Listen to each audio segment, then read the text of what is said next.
সূর্যে ৩৬,০০০ করে মারবে, এইটা আমরা বুঝতে পারি না। বুঝতে পারলে কি মারতে দিতাম? মারতে দিতাম? ভালো করে মিলাই নেন, জালিমদের থেকে তওবা করে সরে আসেন।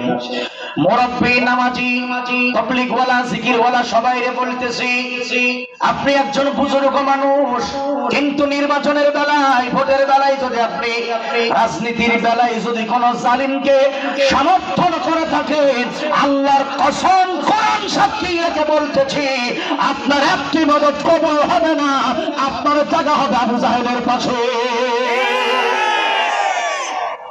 দলিল কোথায়? আল্লাযীনা কাফারু ওয়া সাদ্দু আন সাবিলিল্লাহি আদাল্লা আমালাহুম। এটা হইল দলিলের ব্যাখ্যা, পরে দেব।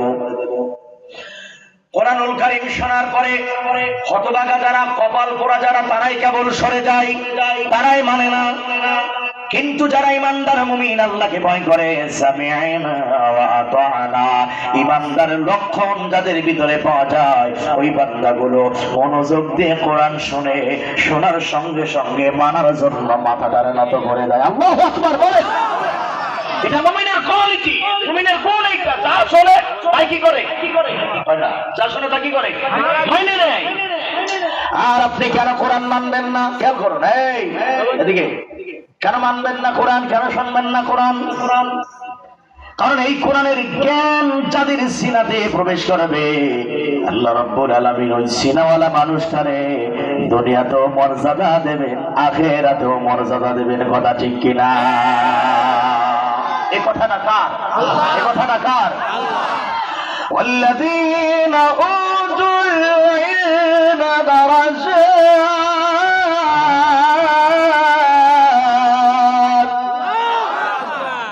ঈমান, খেয়াল করেন, এদিকে তাকান, বেশি নইলেন না, ভালো করে বুঝেন। ঈমান আনার পরে, ঈমান গ্রহণ করার পরে যারা জ্ঞান প্রাপ্ত হয়, যারা জ্ঞান প্রাপ্ত হয়, এই জ্ঞান কোন জ্ঞান? এটা দুনিয়ার কোন জ্ঞান নয়। এই জ্ঞান হলো পরকালীন জ্ঞান, ধর্মের জ্ঞান, কোরআনের জ্ঞান, ওহীর জ্ঞান অর্জন যারা করে, আল্লাহ বলেন তাদের মর্যাদা দুনিয়াতেও বাড়বে, আখিরাতেও মর্যাদা বাড়াবেন কে? আল্লাহ। কে বাড়াবেন? আল্লাহ। জোরে কোন আল্লাহর নাম কি বাড়াবেন?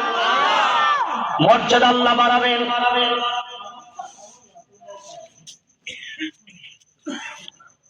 কেমন মর্যাদা বাড়বে? খুব মনোযোগ দিয়ে বোঝেন। দাঁড়া আছে কারা? কোন দলে?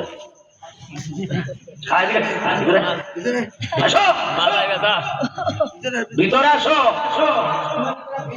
দাঁড়ায় আছে, বলেন কেন না? আসো ভাই, আসো ভিতরে, বসো। এখন আর দাঁড়ায় থাকার কোনো কাজ নাই, বসো।